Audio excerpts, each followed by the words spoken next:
Hermann Björnsson heiti ég. Verðið velkomin á þennan uppgjörsfund okkar í Sjóvá, það sem við erum að gera grein fyrir árinu 2025 og í leiðinni síðasta ársfjórðungi þess árs. Við erum að vanda 3 sem að förum yfir kynninguna. Á eftir mér koma fyrst Sigríður Vala og síðan Þórður.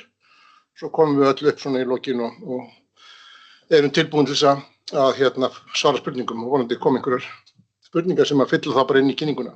En svona í stuttumáli sagt að þá erum við ánægð með þessa niðurstöðu. Hún er fín, hún er hagnaðurinn eftir skatta er upp á 2.066 milljónir og samsett hlutfall upp á 92,6%. Vátryggingastarfsemi var býsna sterk. Hagnaður af vátryggingasamningum fyrir skatta var upp á rúma 2,5 milljarð sem er í raun cirka á 2-földum frá því í fyrra og hagnaður af fjárfestingastarfsemi fyrir skatta upp á tæpan 0,5 milljarð eða 448 milljónir. En munurinn á milli getur við sagt ársins 2024 og 2025 í vátryggingastarfseminni er eiginlega liggur fyrst og fremst í því að á árinu 2024 þá kom inn í okkar bækur 6 stór tjón, brunatjón, en einungis 1 kom á liðnu ári og það kom einmitt á síðasta fjórðungi ársins, eins og við sjáum þarna. Á ársfjórðungi þá var hagnaður eftir skatta upp á 1400 milljónir og samsett hlutfall upp á 98,5% og hagnaður þá vátryggingasamningu fyrir skatta upp á rétt bara 130 milljónir. En hagnaður af fjárfestingastarfsemi kom fyrst og fremst á þessum fjórðungi, fjórðungi var þetta 1461 milljón. Það má eiginlega segja með bæði þessi ár, þar að segja 2025 og 2024, að undirliggjandi rekstur var býsna góður á báðum þessum árum og það eru fyrst og fremst sveiflurnar sem eru á milli eru skýrðar af langmestu leyti af þessum stóru tjónum sem féllu til, annars vegar 2024 og svo eins og 2025.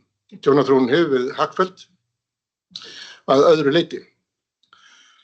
Nú, okkur finnst ánægjulegt að gera grein fyrir því á þessum tímapunkti þegar við gerum upp liðið ár að það eru nokkrar mjög ánægjulegar viðurkenningar sem að okkur hafa hlotnast sem að við gefum mikið fyrir og þykir mjög vænt og þá er fyrst að nefna, kannski þá nýjustu, að við vorum efst í ánægjuvoginni af tryggingafélögum 9. árið í röð. Það hefur aldrei gerst áður að tryggingafélög hafi náð þessum eftir 9 ár í röð.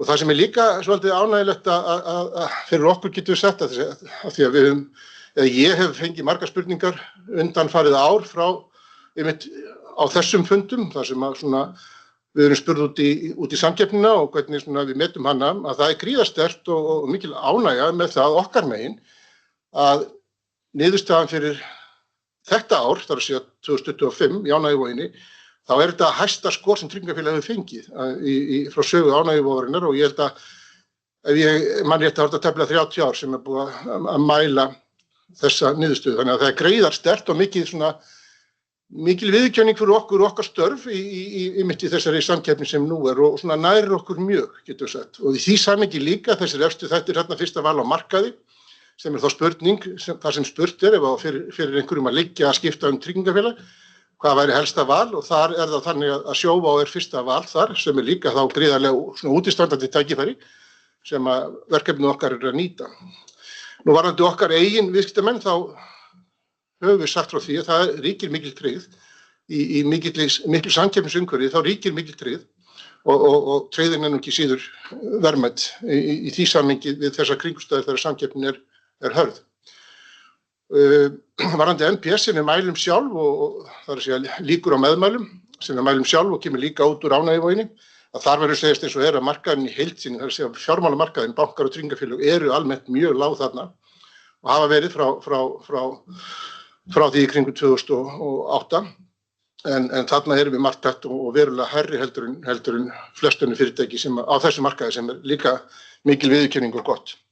Nú við höfum gert grein fyrir því að á liðnu ári þá fengum við viðurkenningu frá VR sem er stærsta vinnustöðagreining landsins og þar erum við fyrirtæki ársins í okkar stærðarflokki með gullmerki.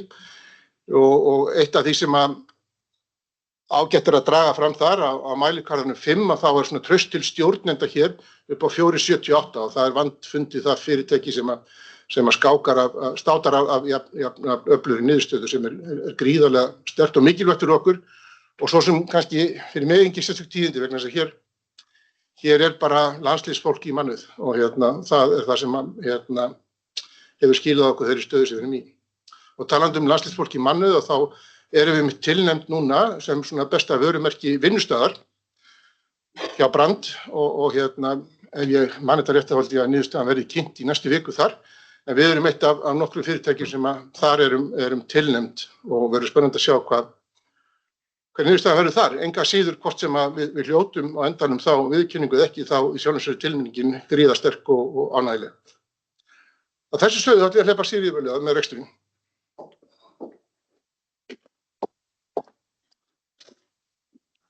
Já, komið sæl. Fjórði fjórðungur var bara ágætur í vátryggingarekstrinum í ljósi eins stórtjón sem hafði verulega áhrif á ákomuna. Heildarniðurstaðan 129 milljóna króna ákoma á vátryggingasamningum fyrir skatta og 98,5% samsett hlutfall. Eignamarkaði tóku heldur betur við sér á fjórðungnum og voru afar sterkir. Ávöxtun af eignasafninu nam 3,4% og heildarafkoma fjórðungsins því mjög góð. Við skoðum svo vátryggingasamninguna og þróunina af þeim á árinu. Þá tekjuvöxtur 3,5% á milli ára og það hefur heldur dregið úr vextinum eins og við höfum svo sem sýnt allt þetta ár. Samkeppnin mjög mikil, auk þess að það munar töluvert minni umsvif núverandi viðskiptavina á fyrirtækjamarkaði sem helst að sjálfsögðu hendur við þróunina í hagkerfinu. Við sjáum hins vegar vöxt einstaklingsmegin og fyrirtækjamegin þó svo það hafi dregið verulega úr honum fyrirtækjamegin á milli ára. Á sama tíma kostnaður af vátrygginga og endurtryggingasamningum að lækka á milli ára. Tjónaþróun hagfelldari eins og komið hefur fram og þáttaka endurtryggjanda í tjónakostnaði aðeins meiri þetta árið.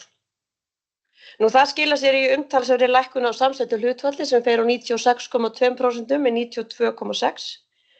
Og eins og ég sagði áðan að þá þetta tjónaþróunin einna helst sem skýrir þessa stórbættu afkomu í vátryggingasamningum á milli ára. Við skoðum svo fjórðunginn, fínn fjórðungur í vátryggingastarfseminni, töluverð áhrif af einum brunatjóni sem virkjaði endurtryggingavernd og sést vel í afkomu af endurtryggingasamningum. Á sama tíma í fyrra var reyndar líka töluverð áhrif af stórtjónum og þá einna helst mat þeirra sem höfðu hent fyrir það ár og endurtryggendur tóku líka þátt í þeirri þróun.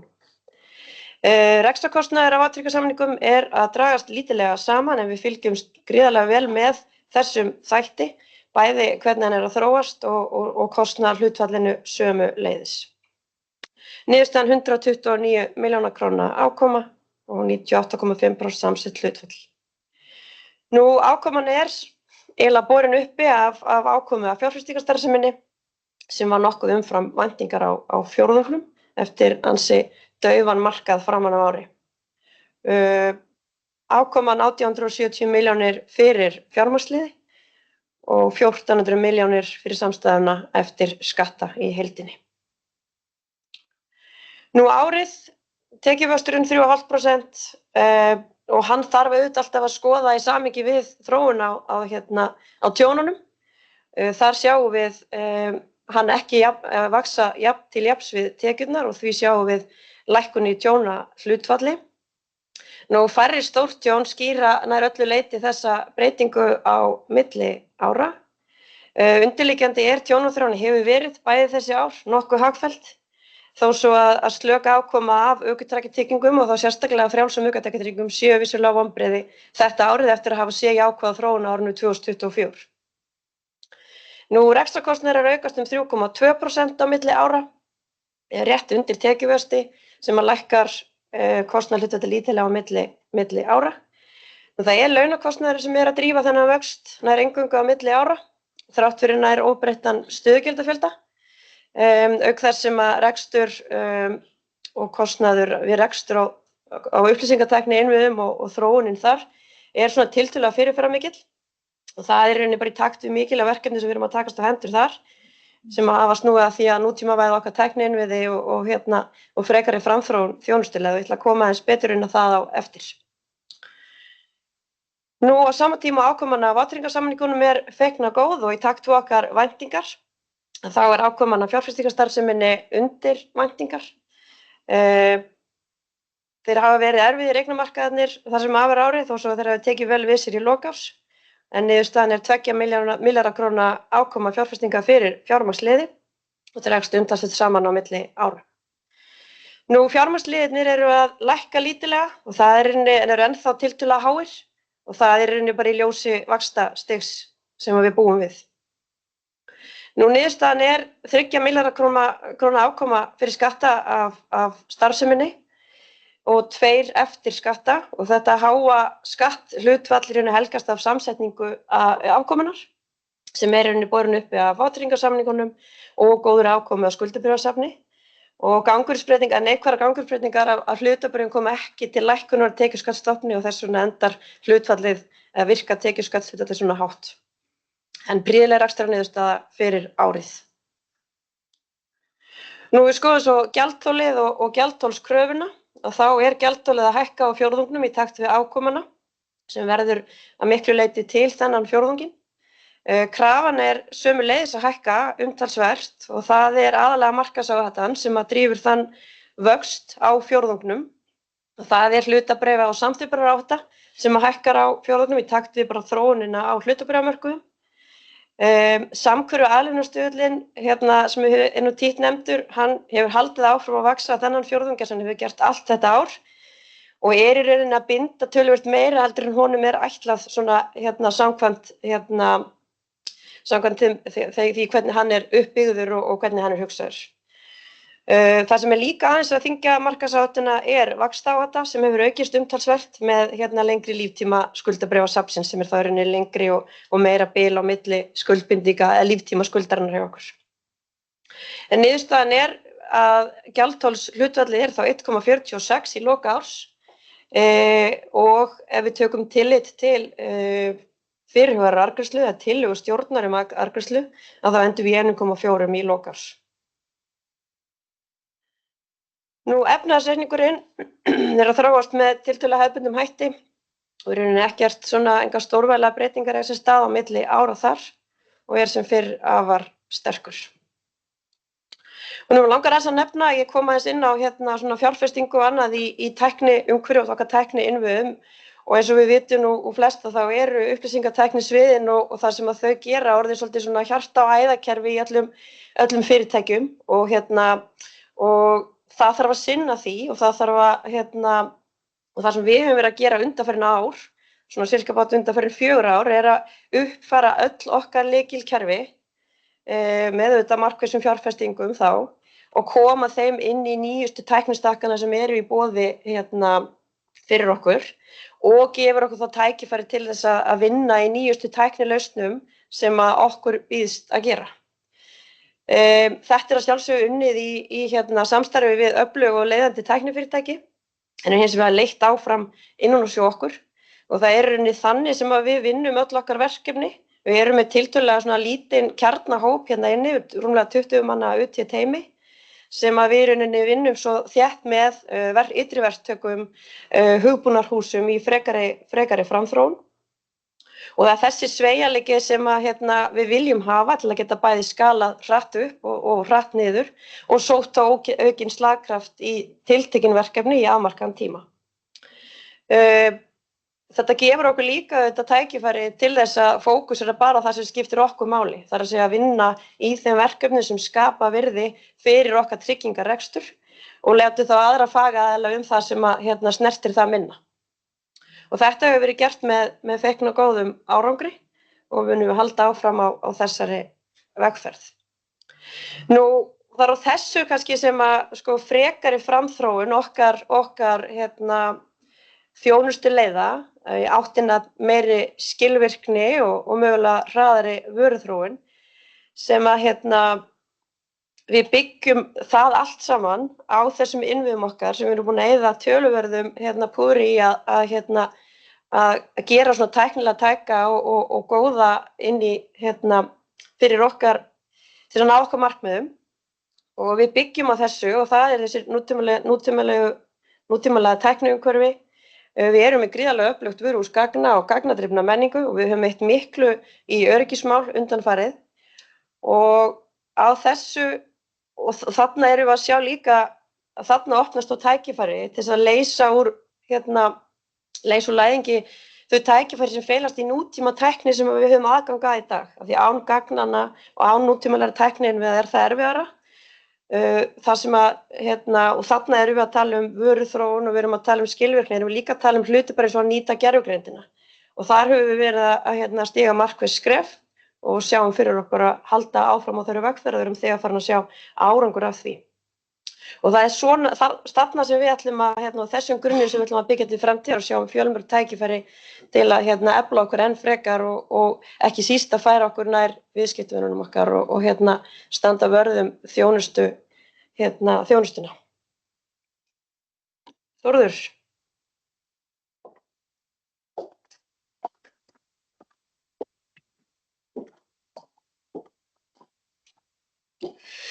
Já, afkoman á fjórða ársfjórðungi síðasta árs var prýðileg. Allir eignaflokkar skiluðu jákvæðri afkomu að undanskildum óskráðum hlutabréfum en ég ætla að koma aðeins betur inn á þá eftir því ég fer yfir árið. Ávöxtunin á safninu á fjórðungum var 3,1% og þetta nú svona helftin af afkomu ársins. Þetta svona sama munstur og voru 2 undangengin ár að það svona frekar rólegt framan á ári en síðan megni kom á fjórða ársfjórðungi þó svo að kannski að krafturinn hafi verið minni heldur en þau 2 ár. Nú, afkoman að mestu leyti borin upp af hlutabréfum með 7,5% ávöxtun á fjórðungnum sem alveg prýðilegt í miðað við samanburðarvísitölur en einnig erum við líka ánægðir með ávöxtuna af skuldabréfum. Nú, ef við kannski horfum aðeins á breytingar á safninu, að ef við horfum til hlutabréfanna þá væri raun og veru engin markverðbreyting. Það við snikka til einstaka stöður en það var engin stórkostleg breyting á innri hlutföllum safnsins. Safnið það stækkar lítillega eða stækkar á fjórðungnum en það nú mestu drifið áfram af ávöxtun og stærð og hlutfall safnsins hlutabréfa í safninu áþekkt því sem var í lok ársins áður. Á skuldabréfunum þá var kannski aðeins meiri stefnumarkandi ákvarðanir. Við lengdum meðallíftíma safnsins úr 2,7 árum upp í 3,5 ár en héldum verðtryggingarhlutfallinu nánast óbreyttu. Það sem býr þarna að baki að okkur fannst að á haustdögum þá væri komið það mikil merki kólnun í hagkerfinu og gerðum okkur vonir að það væri loks að nást tök á verðbólgunni og breyttum þetta safninu til samræmis við það. Það sem kannski hefur gerst síðan að við trúum ennþá á þetta sögu en það virðist vera lengra kannski í þessar vaxtalækkanir sem við vonast eftir og mun meiri sigla í verðbólgunni heldur en við vorum farin að vona. Nú, ef við lítum árið í heild að þá var árið bara slaft og ég meina við erum með 3,7% ávöxtun á safninu og í upphafi árs þá sögðum við að í miðað við þáverandi samsetningu safnsins og við vaxtastigs og svo sögulega ávöxtunflokka þá vorum við að gera ráð fyrir að safnið ætti að geta skila 8,5% ávöxtun að meðaltali. Þannig að við erum þarna það bil 5% stigum lægri heldur en heldur en við töldum okkur eiga að geta náð út úr safninu. Það annars vegar bara út af því að það var auðvitað slæm afkoma af eignaflokkum og svo vorum við náttúrulega ekki nógu vel staðsett kannski í hlutabréfum. Við erum með 967 milljón króna tap af hlutabréfum og það að skýrast tæplega 600 milljónir á einni stöðu sem var Alvotech sem að auðvitað fór svolítið illa með safnið en svona þess utan að þá var safnið ekki að skila viðunandi ávöxtun eða hlutabréfasafnið. Skuldabréfin eru fín, bæði í hlutfalli við vísitölur og svo bara skiluðu markandi góðri afkomu. En ef við horfum á óskráða mengi sem er að skila tapi vegna þess að við erum að fara í endurmat í lok ársins á nokkrum eignum og þessar eignir komast ekki inn á listan, það er litla hjá okkur, en það eru 2 eignir sem skýra þetta. Annars er það Controlant og við færum það úr genginu 24 niður í gengi 12. Svona síðustu viðskipti sem okkur var kunnugt og sem var svona einhverju magni voru á genginu 15 og síðan tökum við varúð frá því upp á 20% sem helgast að því að þetta er náttúrulega ekki skráð bréf og ógagnsætt upplýsingaflæði frá félaginu og við vitum náttúrulega ekki hvað var í sjálfu sér hvað var að baki þessum viðskiptum. Hins vegar er Carbon Recycling sem við tökum niður í 50%. Við tókum þátt þar í svona ákveðinni vegferð, gengum hluthafasamkomulag í hlutafjárreikningu árinu 23 frekar 24 minnir mig og bara því miður að þar hafa áætlanir ekki gengið eftir og félagið hefur þá þurft að draga saman seglin út af að hafi gengið verra og síðan auðvitað kannski sá markaður sem að fyrirtæki starfar á sem allur þessi svona græni orkumarkaður og græni markaður að það er náttúrulega orðið algjört hrun á honum þannig að það er kannski erfiðara fyrir félagið að endurfjármagna sig. En við höfum sjálfs ekki gert neitt verðmat á félaginu en bara í ljósi þessari óvissu og þá lækkum við virði félagsins 50%. Við sjáum það inn í nýeign á lista sem er First Water, tók þátt hlutafjárútboð þar upp á 150 milljónir og svo eru svona einhverjar smærri eignir sjóðir sem eru þarna fyrir neðan og þetta engin teljandi verðbreytingar þetta næsta eign sem kæmi þarna inn á lista væri 55 miðborg en við höldum virði þess óbreytt bara úr fyrri kynningum sem þá 48% af bókfærðu virði hlutafjár og já, annað hef ég þá ekki þetta að segja, Hermann.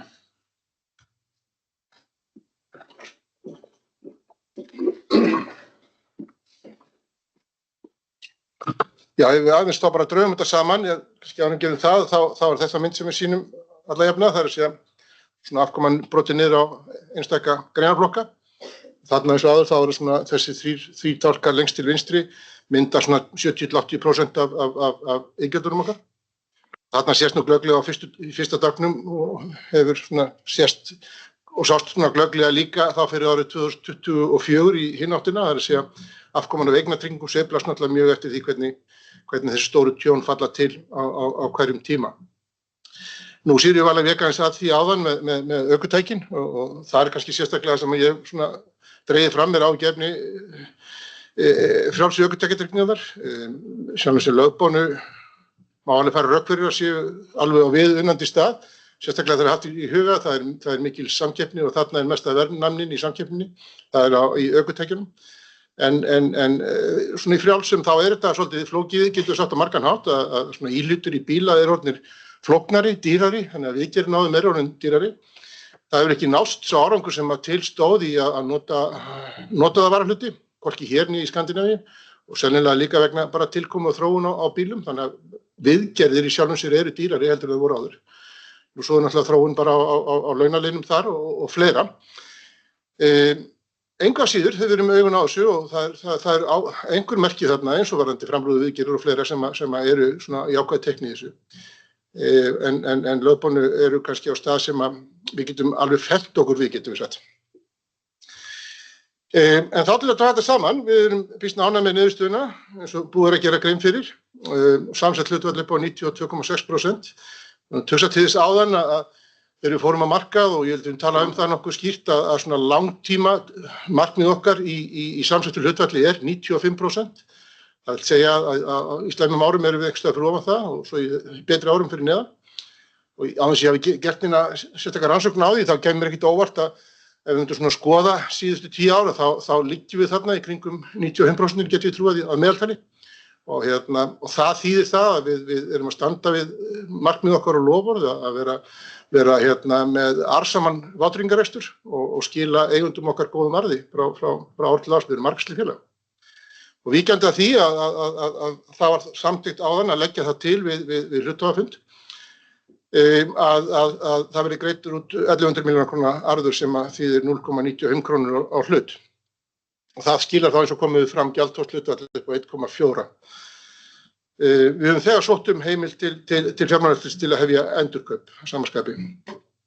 Og ef við víkjum aðeins á horfunum þá fyrir árið 2026 þá erum við að gera ráð fyrir því að afkoma vátryggingarsamningu fyrir skatta verði á bilinu 1800 til 2500 milljónir króna og að samsett hlutfall verði á bilinu 93 til 95%. Eins og áður þá erum við ekki að gera áætlanir fyrir eða birta horfur fyrir fjárfestingastarfsemina og afkomuna þar.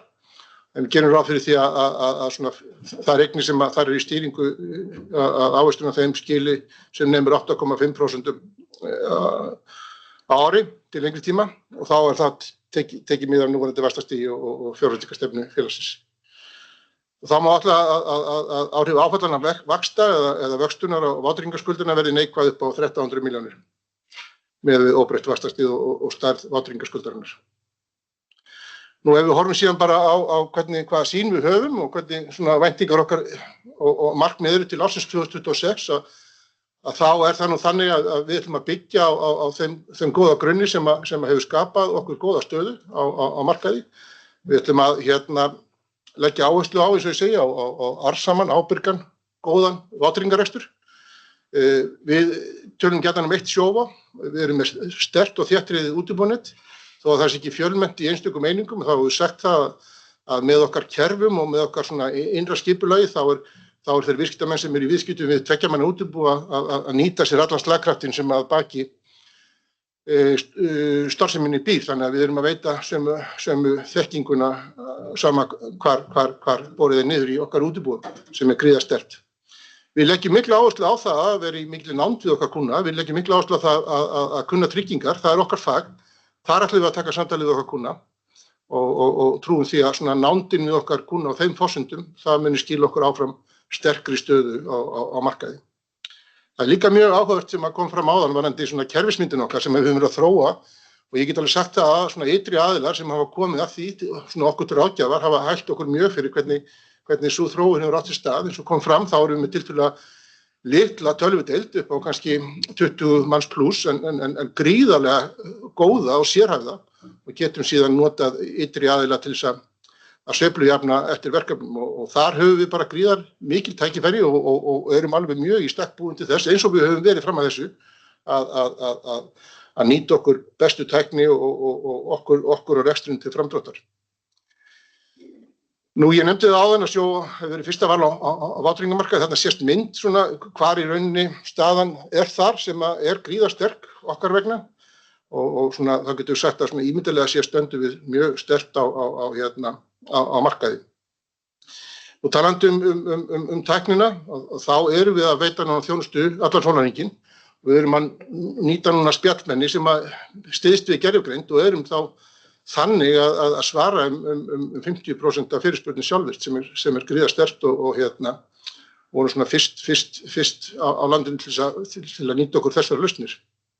Við höfum gert grein fyrir því áður að við erum með app sem við kallum Innsýn sem er að nýtast okkur bæði í tjónaskoðunum og í sjálfum sér bara líka í ástandsskoðunum þar sem að kúnni getur bara í gegnum síma sýnt okkur kringumstæður og við getum á þeim grundvelli sitjandi hér eða sitjandi á Akureyri eða hvar sem við erum og svona tekið afstöðu til þess sem þar fyrir augum ber og afgreitt málið með þeim hætti. Og gríðarlega mikil, og þessu mjög vel tekið. Gaman að segja frá með meðgangutrygginguna, við vorum fyrst félag til þess að kynna það til leiks. Því hefur verið vel tekið og ánægjuleg svona viðbót til að mæta þörfum á markaði.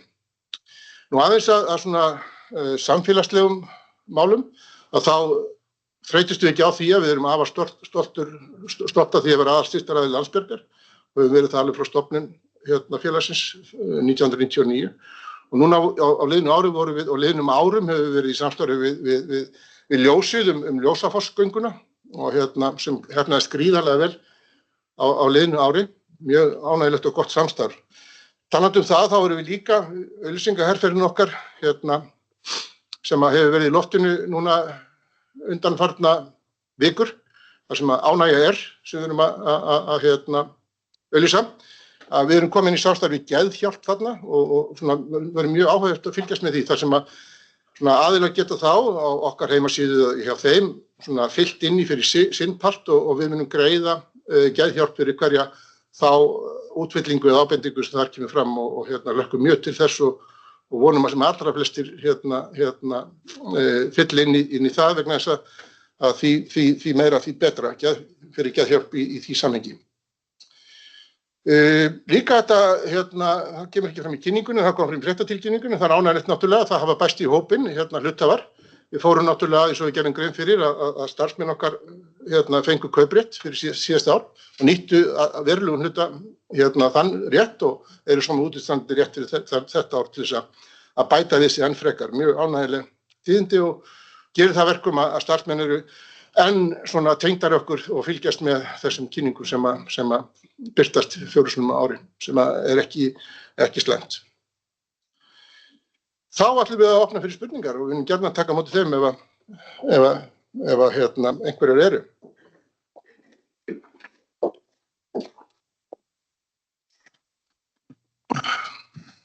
Já, gjör svo vel. Kannski ég bara spyrja fyrst þetta tjón núna á fjórðarfjórðungi. Hvað er þetta cirka hvað náttúrulega hefur þetta á samsetta? Það er bara byrjum á því. Þetta er svolítið erfitt já, það þarf að endurtaka náttúrulega kannski núna. Það er verið að spyrja, heyrist þetta? Já, þetta heyrist. Já, ok. Það er kannski, erfiðara og viðkvæmara að tala þegar þetta er svona eitt einstakt tjón, en þetta er verulegt tjón. Það sést þá bara í sjálfum sér á niðurstöðunni þarna. Þannig að eitt er fyrir okkur að áætla í upphafi okkar bókum, annað er síðan hvert endanlegt tjón og það er svona úrvinnslu efni með okkar vígstamanni. Þannig að stundum svolítið erfitt að fjalla þetta þegar þetta er svona stakktjón. Þannig að ég held ég geti þá bara vísa til þess að þetta er verulegt tjón sem að sést klárlega staði í kynningun okkar eða afkominni. Einhverju betur þetta? Bara virkir á endurtryggingaverndina. Já. Það er náttúrulega, við getum alveg sagt það. Það eru þeirri stærra Já, bara þeirri stærra Já, það er rétt. Það er bara fylgjast eftir með ekki 3,5% tekjuaukning yfir árið, mann hvað var í fyrra hvað svona hvernig sjáum við þetta á þróast erum við að fara að vera að sjá minni vöxt en sá við fyrra eða þetta veltur alltaf svolítið á því, ég myndi halda að þetta verði bara eitthvað svipað það veltur auðvitað svolítið á líka hagkerfinu, við erum stór í ferðaþjónustu, við erum stór í flutningum til dæmis og það er náttúrulega eitthvað sem að hreyfir nálina, það er að segja bara umfangið í hjá okkar viðskiptavinum. Svona hvað fólksfjölgun og annað varðar held ég að þið séu kannski betri til þess fallir að spá fyrir það er eitthvað svipað á undanfarin ár myndi ég halda. En ég myndi ekkert endilega að segja að það eru einhverjar stórkostlegar breytingar þarna, þetta sjáum við líka bara sama trend hjá nær öllum félögum. Kannski fyrir utan eitt.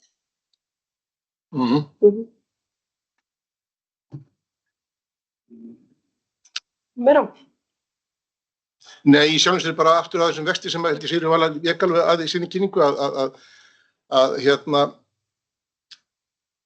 við náttúrulega förum úr á, ég man ekki á hvað tíma, allir sé ekki svona 5 ár sem við förum úr einhverjum 26-7% markaðshlutdeild upp í 33-34 sem er einsdæmi. Þannig að við þær kringustæður þá getum við sagt að það er alveg eðlilegt að reikna með það að drægi úr vextinum per se út af því eins og held ég að sagt síðast að lokamarkmiðið okkar er ekki 100% hlutdeild á markaði. Við gerum ráð fyrir því að það verði aðrir líka. og þeir aldeilis láta til sín taka núna sem bara af hinu góða, við óttast ekkert í því. Svo líka náttúrulega getur spurningar á netinu, eitthvað staðar þar? Það kannski komin ein núna. Eru gjaldþolsviðmið stjórnar að skerða arðgreiðslugetu félagsins og það eitthvað að skoða viðmið? Gjaldþolsviðmiðin allir bara ákvörðun stjórnar og við vinnum auðvitað bara með það. Það sem hefur kannski valdið okkur svona, kannski ekki segja vonbrigðum, en svona gjaldþolskrafan og þróunin að henni hefur kannski verið meira svona haldið okkur vel við efnið á þessu ári og það eru kannski þessi kraftar á bak við hana sem við höfum enga stjórn á og eru að hreyfa sig í andstæða átt við það sem það ætti að vera að gera, það er þessi samhverfu aðlaunastuðull sem hefur verið að þyngja meira kröfuna og bæta í hana umfram það sem kannski efni standa til. En ég myndi alltaf það væri kannski það sem við höfum kannski mest verið að svona hefur mest áhrif. Þið sjáið að krafan er að hækka 1100 milljónir á árinu, gjaldþolið er að hækka rúmlega hagnaðinn og það bindur svolítið hendur okkar og það er mikið að binda helminginn á hagnaðinum inn í kröfunni, finnst okkur, en það er staðan. Við höfum alveg töluverða stjórn á þessu. Við höfum töluverða stjórn á kröfunni fyrir utan þannig þátt sem ég talaði áðan. Við erum að stýra safninu til langs tíma, með langtíma hagsmuni hluthafa í bak við eyrað. En auðvitað getum við alltaf brugðist einhvern veginn við og erum alltaf að gera það, en þau áhrif hafa kannski svolítið núllast út með stöðulsbreytingunni. Þannig að við höfum verið að gera töluvert til þess að lagfæra safnið, en stöðulsbreytingin hefur svolítið núllað það út. Þannig að ég myndi kannski segja að þetta væri gjaldþolsviðmiðin eru sannarlega ákvörðun, en við höfum töluvert að stjórna þessu. Já, og það þarf ekki, það opinber gögn að í sjálfum sér erum við svona varfærnust mest varfærin á markaði hvað þetta varðar og auðvitað er þetta alltaf hluti sem koma fyrir augu stjórnar. Þetta er stjórnarinn eins og Sirri Vala segir að meta þetta, hvað við liggjum, þannig að það liggur fyrir að við erum svona mjög varfærin þarna. En að því sögðu í samhengi við arðgreiðslur og þá getur við sagt að svona aftur fyrir einhverja söguskýringar að síðustu ár þá hafa við náttúrulega arðgreiðslugetan og arðgreiðslan verið gríðarlega góð að vera að segja þess að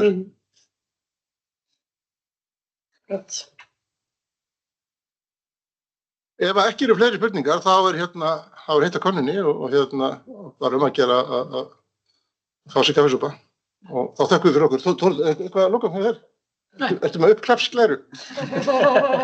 Þá þakka ég kærlega fyrir og við.